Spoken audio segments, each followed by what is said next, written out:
From life derailed by drug addiction to becoming a thriving entrepreneur, here's what happened to every Hell's Kitchen winner who was deemed worthy by Chef Ramsay, starting with Christina Wilson, who debuted in Season 10 and won Ramsay's appreciation with her cooking. Beautifully. Pork cooked. Perfect. Squash, delicious. Amazing. Great combination.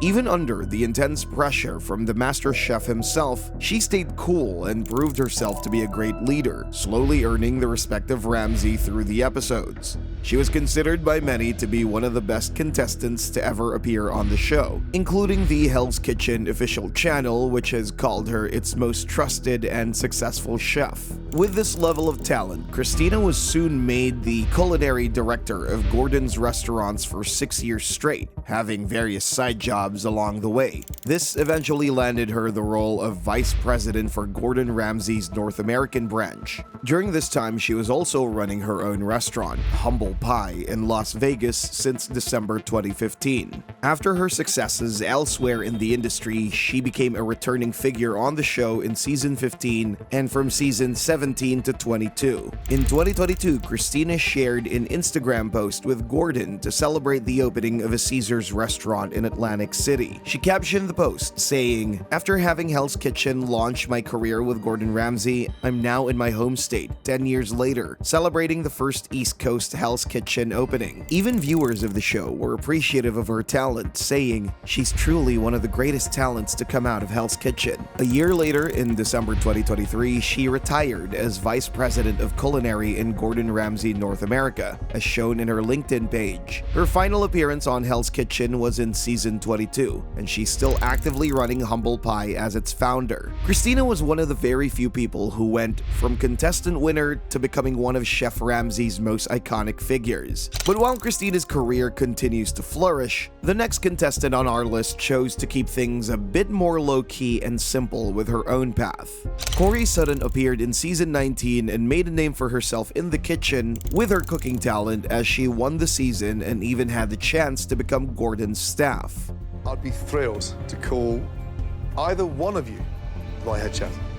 She was eventually offered the position as head chef at Hell's Kitchen at the Lake Tahoe location. However, Corey declined the head chef position, citing family reasons for her decision. Since then, she has been working as a private chef in Los Angeles. But besides that, she has worked on expanding her own salsa company named Mama Corey and stated that she was taking some time off in 2021 to launch her company. When asked if she'd ever cook on TV again, the answer was, "Absolutely, I would.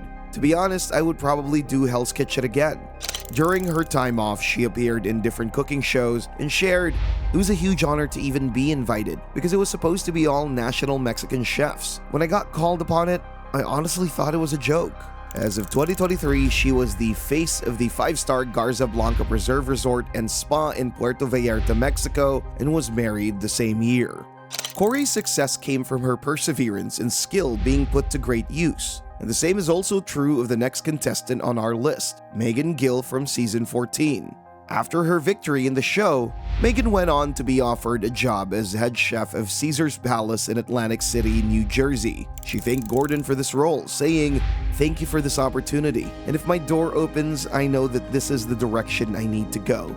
After Megan's tenure in Las Vegas, she embarked on a culinary journey that showcased her versatility and continued growth. Following 2 years of service, she became the executive chef at MGM Springfield for a year until 2019. After this, she became the executive chef of a golfing facility run by the Dormy Network, making great food for those intending to pick up on the sport, which she continues to this day. Megan described her role and the experience from it, saying, "The network is supporting food and beverage like I've never seen before. The really cool thing that differentiates a place like the Dormy Network is how we can operate differently than a regular restaurant. It's really fun for me as a chef to get creative and make people happy." But when asked what the best part about victory on Hell's Kitchen was, she said, "It was the validation. A lot of people, they can tell you that you're a great cook. Being in front of Chef Gordon Ramsay, for him to say, 'Yes, keep going and you're doing good,' that validation was career-changing and life-changing." She has also been heavily praised by the fan base for her performance in the show. Megan might be my favorite person to win a Hell's Kitchen season. Season 14 was one of the most talented casts ever, and Megan still dominated. Being loved by the fans and loved by Gordon is a rare thing, but this next contestant took his love for the culinary world and used it to save an old establishment. Paul Niedermann appeared in season 9 and pushed himself through the competition with the skill and determination to win. His skills and talent were even appreciated by Chef Gordon. You've been one of the best chefs since you arrived in this competition, and your passion, young man, is undeniable. Thank you, Chef. Well done. Thank you, Chef. And just like that, the doors were opened and culinary history was made. But the reason he sought the crown was not what most would expect. When speaking to his team, he revealed his true motivation for coming to Hell's Kitchen. We didn't do it for me. We did it for my mom. There's so much emotion going through me. I mean, sad, I'm happy, I'm ecstatic. My mom's looking down on me right now. She knows what I've been through. She knows how hard I've worked. This is all for her. I mean, this is it. Following his success on the show, Paul initially took up the head chef position at BLT Steak in New York City. After some time, he returned to his native Florida, where he continued to pursue his culinary career. He worked at Hudson at Waterway East and Salt 7 and Delray Beach. He also continued to make appearances in subsequent installments in season 11, 12, and 15, and served as an executive chef at the Jupiter Grill in South Florida in 2023. He lived there with his wife and family, balancing his professional life with personal commitments. Over the years, Paul built his reputation strongly, where he curated the menu as an executive chef at the famous Buccaneer restaurant called The Buck by locals in Palm Beach after closing in the year 2000. While Paul's success is a very inspiring achievement, it was a different story for the next person on this list, who took it a few steps further to becoming a living legend. Ramen Harper, or Rock Harper, in season 3 is possibly the most known chef to ever come out of Ramsay's hit show. While his emotions were high during the show, his talent as a chef carried him through the tough times. And this talent of his eventually had him win the competition and set the stage for success.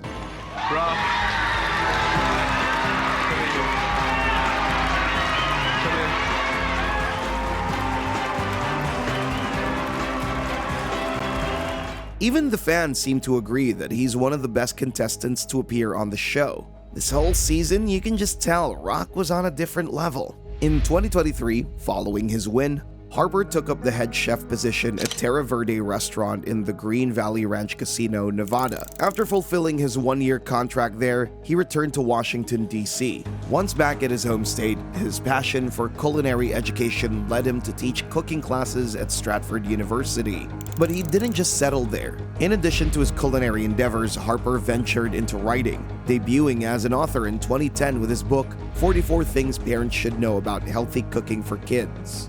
After pushing himself into stardom, Harper opened Queen Mother's Fried Chicken, inspired by a popular dish he created on Hell's Kitchen. Furthermore, he owns the Hill Prince Bar in the capital, showcasing his versatility and drive beyond the kitchen. He even opened his own website, where it states that Rock Harper has made numerous high-profile appearances, including The Sherry Show, Gordon Ramsay's 24 Hours to Hell and Back, The Today Show, and Hell's Kitchen, where he continues to be a familiar face. Rock also started his very own podcast, The Rock Harper Show, which continues to this day and is set to appear as one of the stars on a new 2025 show, Gordon Ramsay's Secret Service. Following all the success, in an interview with J&W University, Harper said, "My love for what I do kept me in the game. I tell my cooks all the time about having a base and structure, punctuality, professionalism, organization, sanitation, determination, persistence, and many other things that I learned at Johnson & Wales University. Create your strong, unbreakable foundation, and you will never fail." While Rock has built a flourishing career as a self-made man, Belew branched out his talent to become a culinary name beyond Hell's Kitchen. He appeared in season 21, hailing from Tennessee as the oldest winner in a cooking competition. Alex, the love of food, background, where did it start? I started in the industry before food was really a cool thing in Nashville, so I was very much self-taught. I did go to culinary school, and then I opened my own restaurant in 2018. But despite messing up partway through, he managed to salvage everything through the rest of the competition and walked away with the great achievement of being handpicked by Ramsay. After his win, Alex was offered a position as head chef of Gordon Ramsay's Hell's Kitchen restaurant at Caesars Atlantic City. However, apart from that, he has also made quite a few appearances as a guest chef at restaurants since his win. But even after his win on the competitive show, Belew still wanted to share his cooking with the world. He now has his own website where he shares recipes for dishes like gnocchi with chicken confit, carrot sorbet, and butterscotch pâte de crème. But cooking isn't his only skill, since he's ventured into a few other kitchen-related endeavors. He was hosting the podcast of Cooking, Cocktails, and Community, which was cancelled after 2022. He also creates content for Hexclad, a brand of cookware, further expanding his reputation in the culinary world. Alex even went on to give some insight on what it was like cooking for Ramsay in an interview with Guilty Eats. He said, "It felt so wild to just look around. A couple of days before that, I was in my restaurant in Murfreesboro, and now I'm standing on this platform in front of Gordon and Christina and Jason with these 17 other contestants and all these cameras." While Alex continues to grow as a chef to this day, being one of the latest in line of culinary masters, our next winner is one who went through hell after the kitchen and is still struggling to find his way back to the top. Getting praise from Ramsay himself before the results were out. Amazing. Any new restaurant would be highly successful with both those figures. Michael would be the first one to walk through the door of earned cheers. While he was celebrating the win, Ramsay recognized his talent had a long way to go. As Michael was celebrating the win of a restaurant, I realized an individual of Michael's talent that I didn't want to let him get away. With this in mind, Ramsay made an offer to work alongside him in London. After agreeing, Michael would later change his mind and turn down the offer, and revealed the reason, saying, "I was in Hell's Kitchen with a drug problem. I was deathly afraid of going to London with this giant addiction." However, as years went by, Michael realized this wasn't the best decision, saying it was the hardest decision he ever had to make, and that he regrets it all the time. Michael Wray's struggle with addiction started well before his time on Hell's Kitchen, and he told the BBC that it all kicked off when he had back surgery for scoliosis a few years before. His journey through life never got much easier, as he and his wife, Lola, were expecting their first child. But when Lola went into labor just a few weeks after his restaurant opened, the birth didn't go smoothly, and his newborn daughter passed away. Unfortunately, things continued to go downhill for Michael. He had been the face of the tattoo restaurant, but by June of 2007, the restaurant confirmed that while he was still involved, he was no longer executive chef.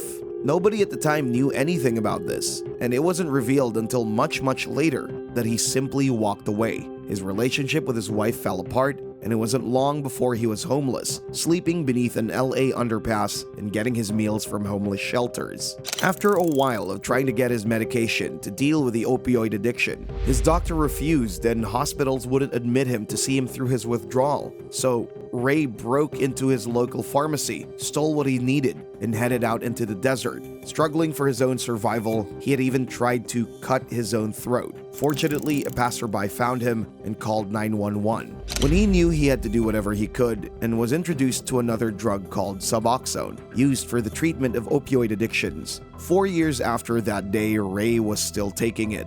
In 2018, he created a fundraiser to help him buy a new food truck to go around the United States with, planning to use it as a mobile kitchen for weddings and multi-day music events.